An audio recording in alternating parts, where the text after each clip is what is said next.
Hello and welcome to this episode of Conscious Design. I'm your host, Ian Peterman, and author of the Conscious Design book. And today I'm excited to be here with Helge Olsen. He's the CEO and co-founder of Resqunit, where they are preventing fishing gear loss out in the ocean. Welcome to the show. Thanks, and thanks for having me. Absolutely. Well, before we dive into everything, let's start with what got you to decide to tackle this very large problem of fishing gear going lost in the ocean. How did this start?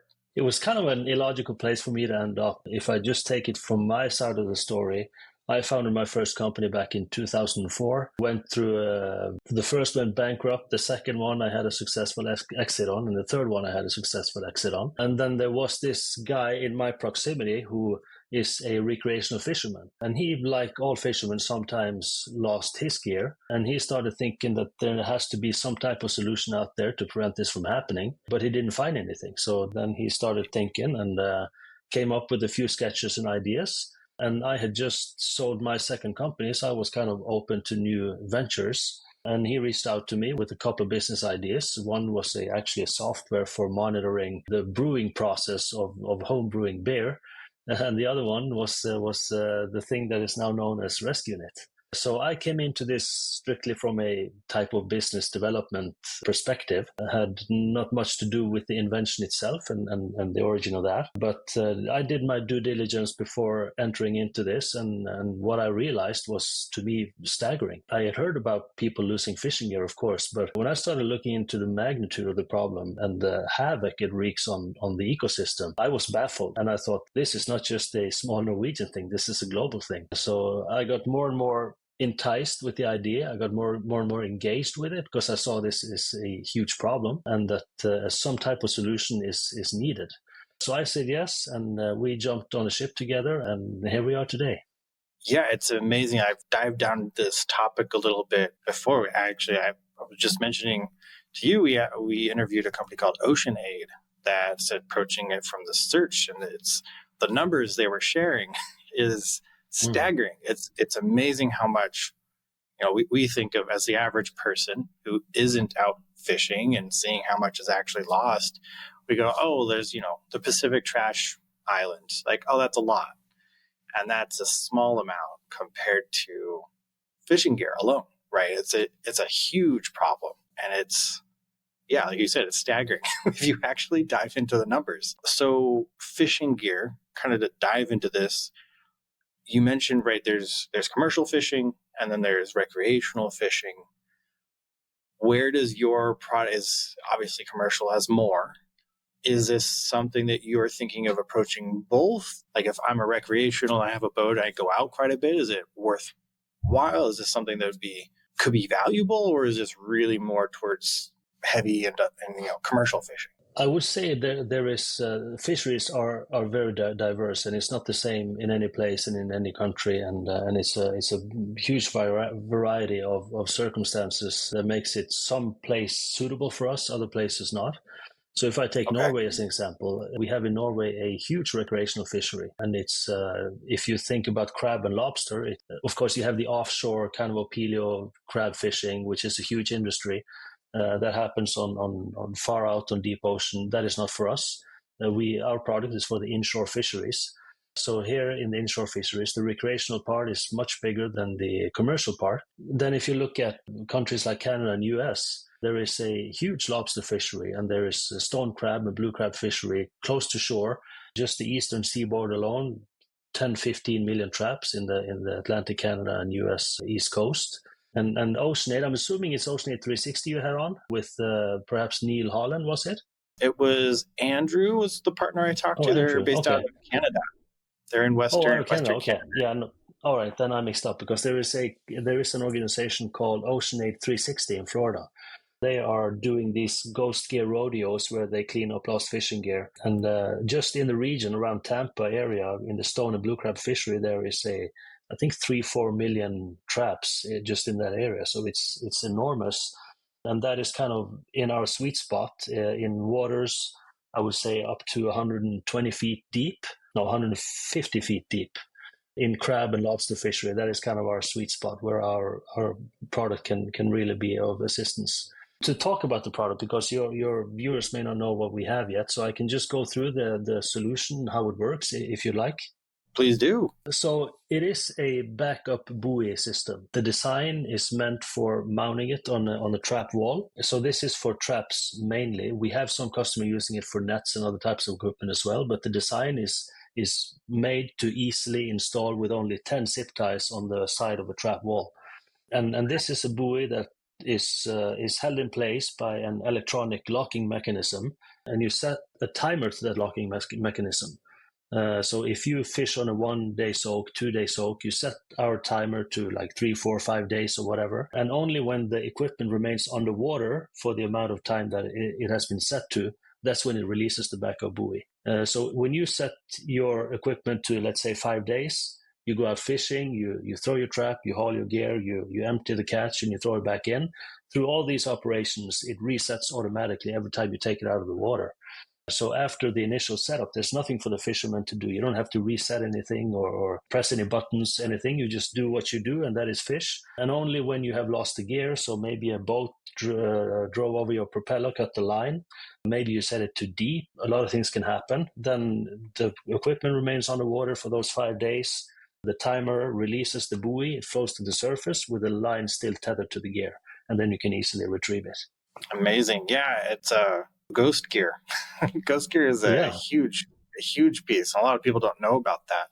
Yeah, I can talk a little bit about that too. The numbers, we said it was staggering, but there has been some numbers floating around for many years. I think it was the WWF in a report maybe 7, 8 years ago said that there was 640,000 tons of fishing gear lost at sea every year. That was upgraded 3, 4 years ago to 1 million tons in a new study.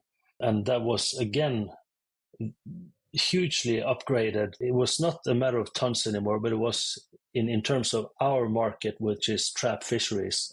A study from Germany, I think it's a couple of years old now, concluded that 25 million traps are lost at sea every year. And if you know anything about ghost gear, what it means is that lost fishing gear is, of course, fishing gear is designed to catch and kill fish. That's what you do when you're a fisherman, you catch and kill fish. And when you lose it, it doesn't stop doing that. So it continues to catch and kill.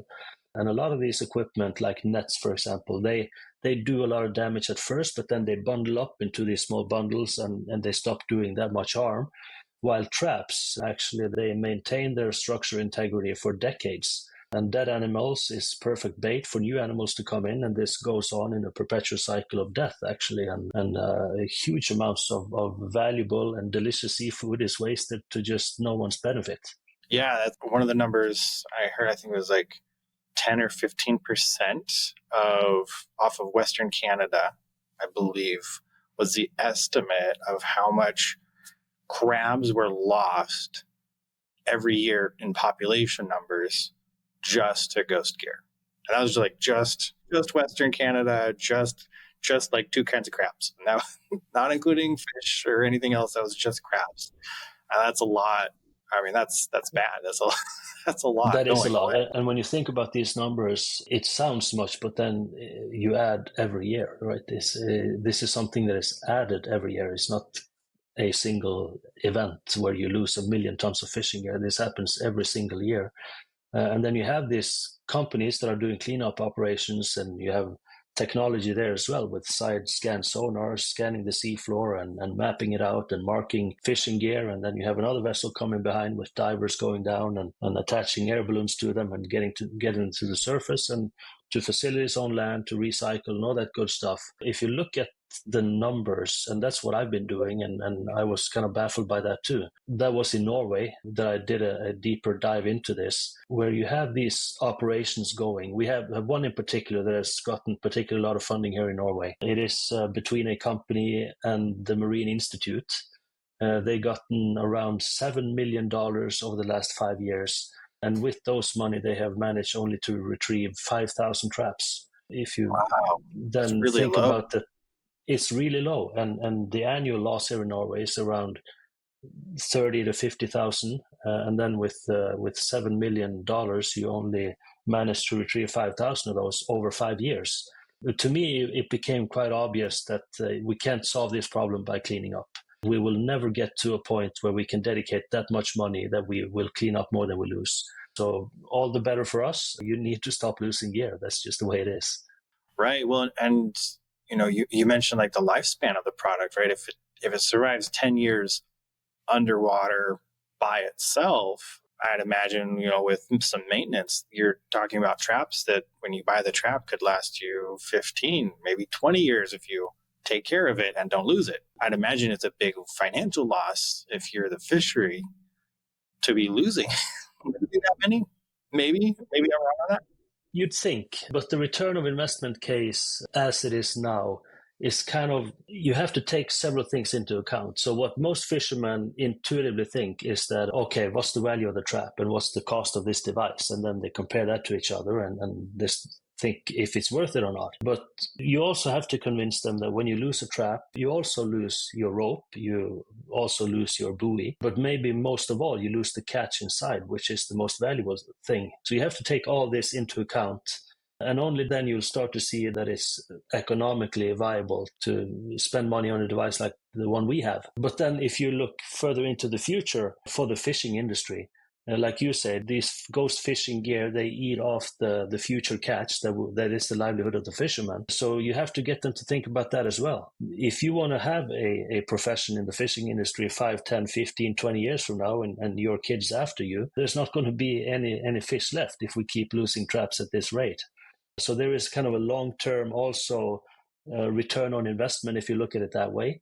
And you have to convince the fishermen to take all these aspects into account for it to be reasonable. But fishermen are not, they are pretty much here and now. They're kind of on a fiscal year and have their focus there. So it's not always that easy to convince them. And then when you look at all these costs that I've mentioned now, unfortunately, that's just a tiny part of the actual cost of lost gear.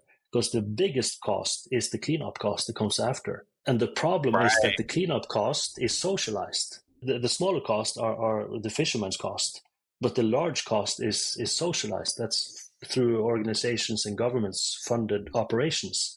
So why would the fisherman buy equipment to prevent society from a huge expense in the future? So I think there has to be some kind of shift in the way we think about this. Of course, it sounds extreme, but what if we had the fishermen pay for the cleanup cost? Now you have to mark your gear with your name and license ID and everything. So if a cleanup operation find your trap 5 years after, maybe the fishermen should pay for that. I'm saying maybe because this is kind of a touchy point. But if it were, that would definitely create the incentive for fishermen to think more about how they can prevent gear loss. On the other side, you could also think about maybe governments should subsidize these solutions for the fishermen, because after all, they are the one taking the cost of the cleaning up that happens after. So governments will save most money on preventing gear loss. So either is from one or the other end. I think the actual gear loss cost and the cleanup cost needs to be kind of looked at under the same umbrella. We need to find incentives on those two together to create the right environment for people to start utilizing technology to prevent gear loss. Make sense? Yeah, on that, just for like a comparison, right? If it costs $7 million to recover 5,000 pieces of gear, how much would your device cost to recover 5,000? 1/6. 1/6 the cost. So even if the government just hypothetically paid for it all, they'd save 5, 6. What is that? 80%? Yeah, that's a five. Yeah, they'd save 80% on their cost just by using this. Now, you mentioned, right, there's deep sea and there's near shore where it's shallower reaches. What do you know the ratio of, right? There is obviously deep sea fishing and trapping. Is it more inland? Is that where most of this gear is? Or do we even know kind of what that difference is? Probably it's possible to find those numbers, but what's important to think about before that is that the inland losses are much more harmful to the ecosystem than the ones at deeper waters. If you just look at the biodiversity of different species living in shallow waters compared to in deep waters, then you'll see that the most urgent thing is to stop the problem near shore. And if you see a ghost trap that is in only 10 feet of water, because we have some fish here in Norway that are clear, that are fished in only 10 feet of water. And when you find a trap like that, they are packed with all types of fish and shellfish and everything. They are so the more inland you go, the more they catch and kill. Right, and it sounds like they catch. Right, you might start to aim to catch a certain species, but if it sits there long enough, like you said, that it just becomes it starts to trap a lot more than what you're supposed to be. Yeah, so some species are attracted by rotten fish, other by fresh fish, and a ghost trap will go through all these phases and will catch whatever, because there's a lot of smell eventually in a ghost trap, and it'll attract just about everything. So. Hey, it's Ian here. So glad you're enjoying this episode of Conscious Design. If you want the full scoop on conscious design, what it is, how we do it, how you can do it, then check out our book. We wrote it so creative entrepreneurs like you can code social and environmental responsibility right into your brand's DNA. You can download the first chapter for free. Link is in the description. Enjoy the rest of the episode. Don't forget to like, subscribe, and share.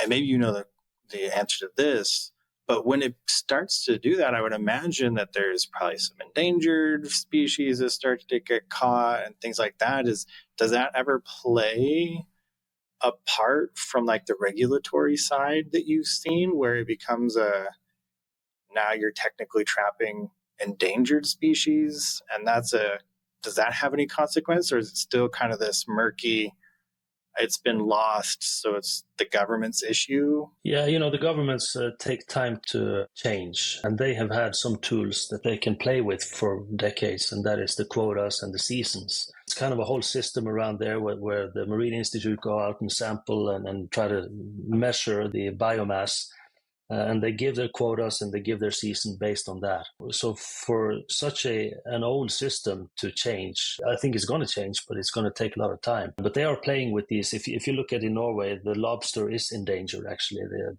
has fallen 92%, I think, since the 1950s. And we've struggled for years trying to get it back up. And the lobster season is actually now only 2 months, but still no sign of increasing the population there. And I think one big reason is all these ghost traps out there that is fishing, and they're not fishing just those 2 months that is in season. They're fishing all year, 24 hours a day, 7 days a week. And 10 years and 12 months a year fishing, that's a lot. Yeah, that's a lot more than fishing. 2 months a year. With the numbers you gave too, it feels like there's almost enough ghost equipment out there now that there's probably more ghost equipment than functioning equipment. Yeah. I would assume so too, for sure. I think the global average is around 10% of gear loss every year. So then mathematically, 10 years, you've outcompeted the active fisheries with the ghost fishing happening. So yeah, definitely there has to be much more gear fishing in a ghost fashion that there is in a recreational or commercial fashion. And actually, I think it was the University of Delaware that did a research. They had 2 traps fishing crab. One was kind of isolated in an area without any other traps, but one was next to a ghost trap. And the trap that was next to the ghost trap didn't catch anything because the ghost trap was more attractive for the species than the active fishing trap.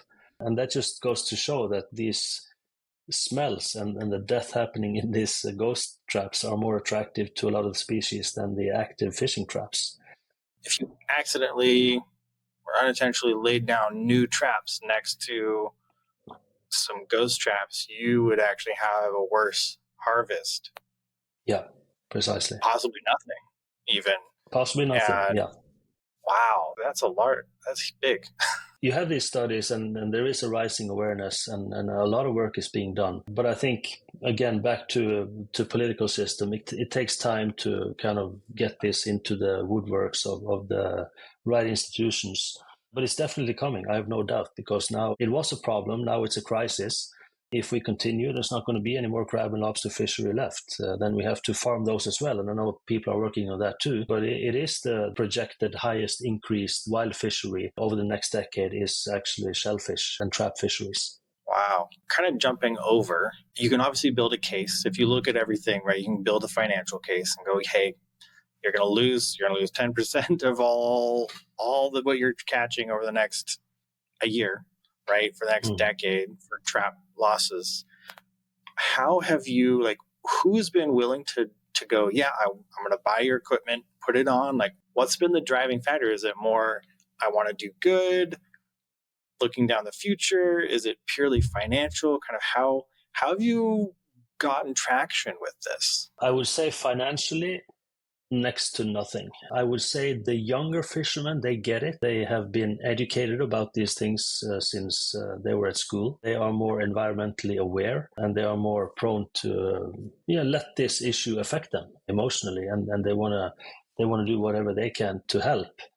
But the more seasoned fishermen, they are more fiscal business minded and look at the numbers within this year. But the most sales we've had is actually through, I would say, projects funded by different marine institute universities that are actually giving or subsidizing fishermen to have them use it, give some feedback, measure how it's going to perform. And I think that's a very good approach. If you want any type of numbers back so you can start evaluating the impact of the product, you have to do it that way. I think if we were to do it just on pure sales, it's going to be too dispersed, too far between for it to create an valuable data set for us to work off of. So yeah, it's been mostly funded projects, but you have some younger fishermen here and there. Recreational fishermen are also not in it for the business; they're in it for recreational, and they have boats and they have cabins on the shore, and they are typically also more environmentally aware than the commercial fishermen. Got it. Yes, that's kind of interesting. I wouldn't have guessed that there was so much recreational versus commercial in Norway. That's a pretty big flip from being in the States, where commercial definitely dominates almost any kind of fishing. But I think that's a good point that you bring up, that more those people that live and really just have fun, they're more likely to really care. And they have, as you said, they can be an emotional decision. They don't have any business. They're not fishing to make money. They go make some money somewhere else and then fish for fun. And that's kind of an easy. Obviously, you're working in Norway. Where else have you expanded outside? Where has been interesting or interested in this so far? Australia, for example, that is the only country outside of Norway that has a really big, substantial recreational fishery, Australia and New Zealand. We have some sales over there. I would say the most we've had is in Canada, where up in New Brunswick, Atlantic Canada, lobster fishermen. We've been there visiting several times and promoted the product with the local fishermen, because you reach a lot of fishermen just traveling around the Atlantic Canada coast.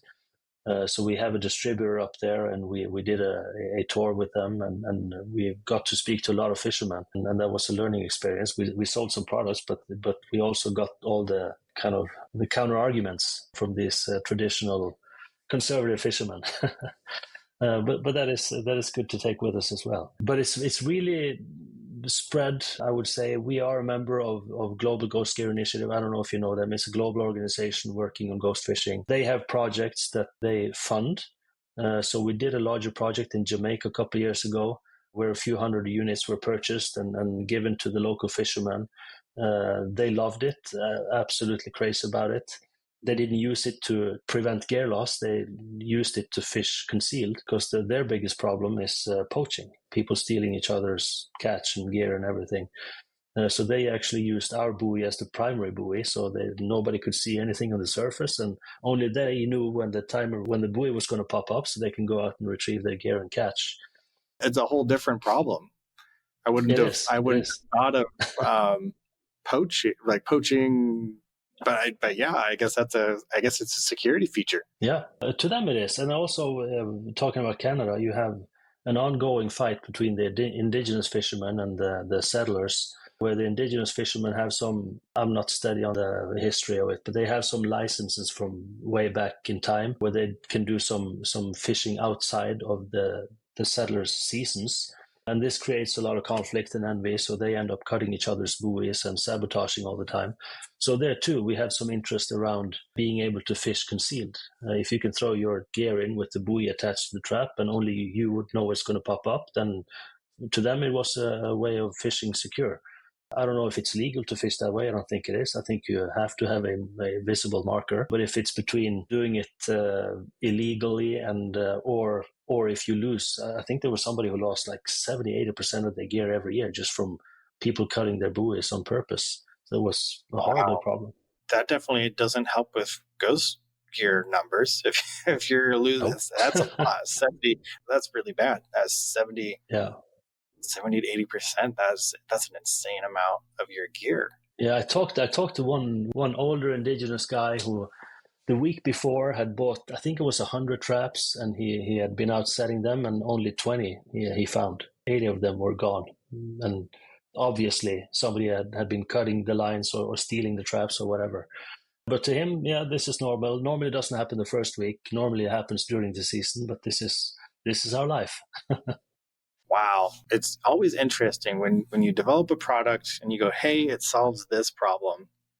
And then you take it out into the market. Almost always, it seems, you'll find other people that go, hey, I want to use that for this other reason that you didn't initially think of, but is still very helpful for.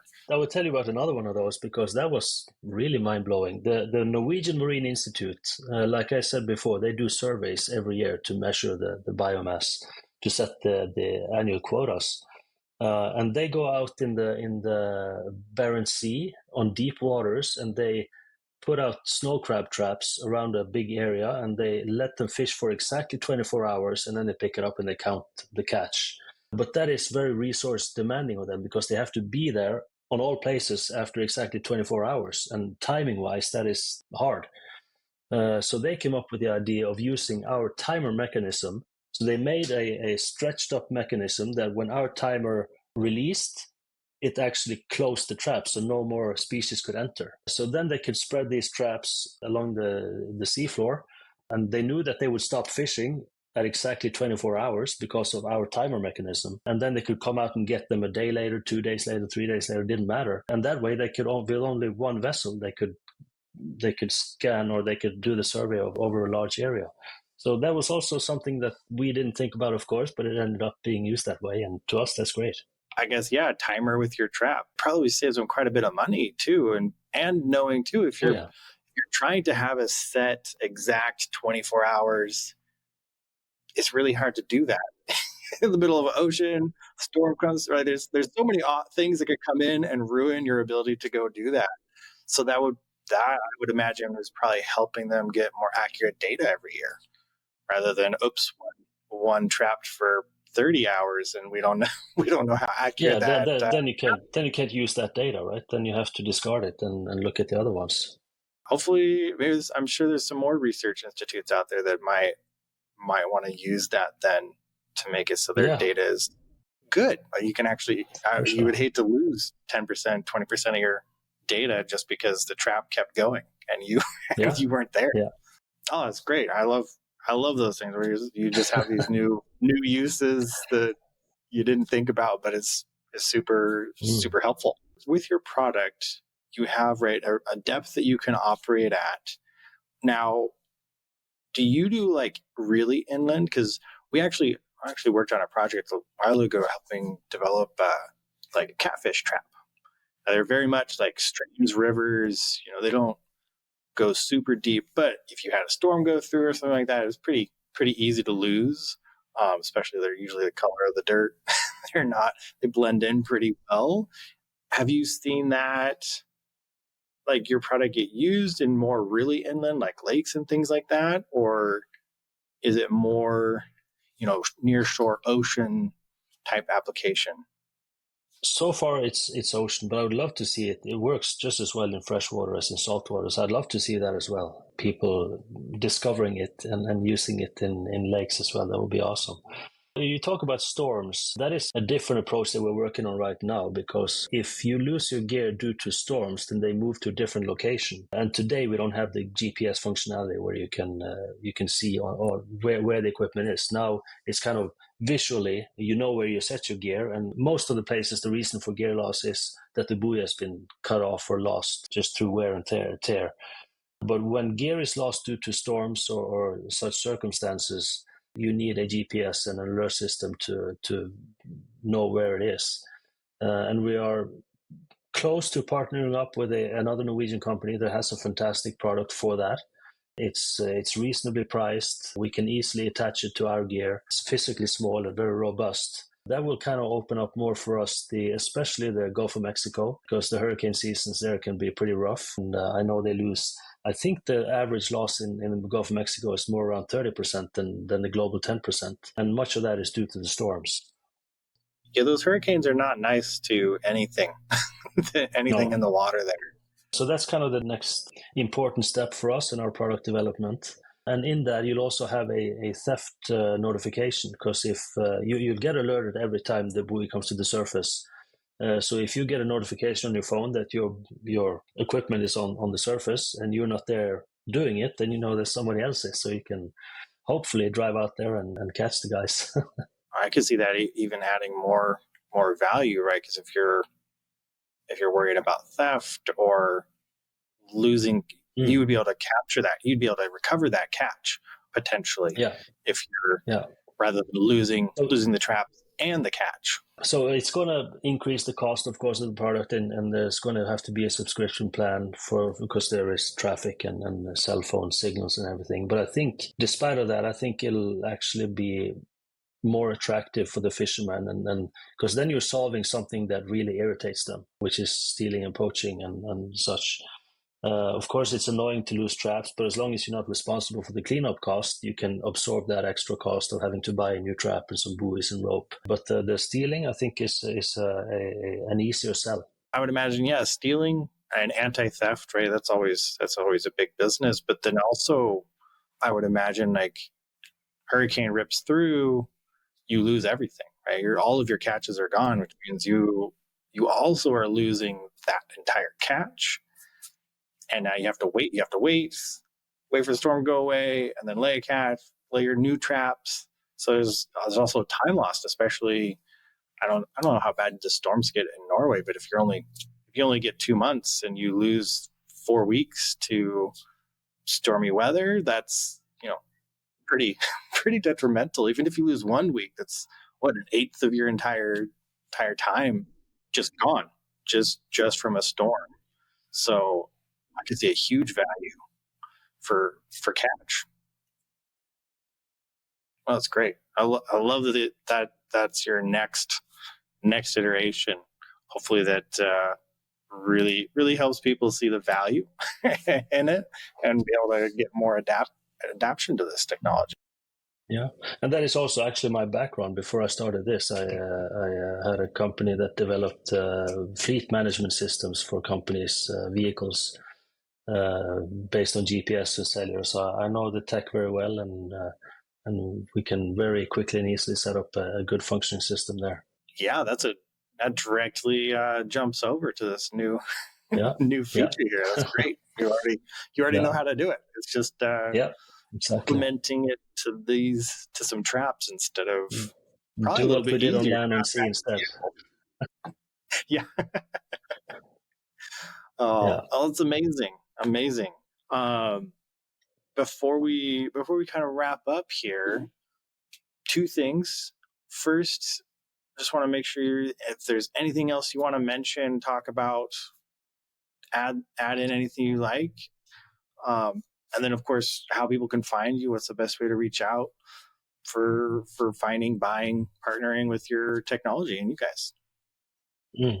I have to mention, of course, one of our biggest shareholders and one that has been helping us since the beginning, Sig Hansen. I don't know if you know him, but he has been a celebrity TV star for 20 years in the Discovery series Deadliest Catch.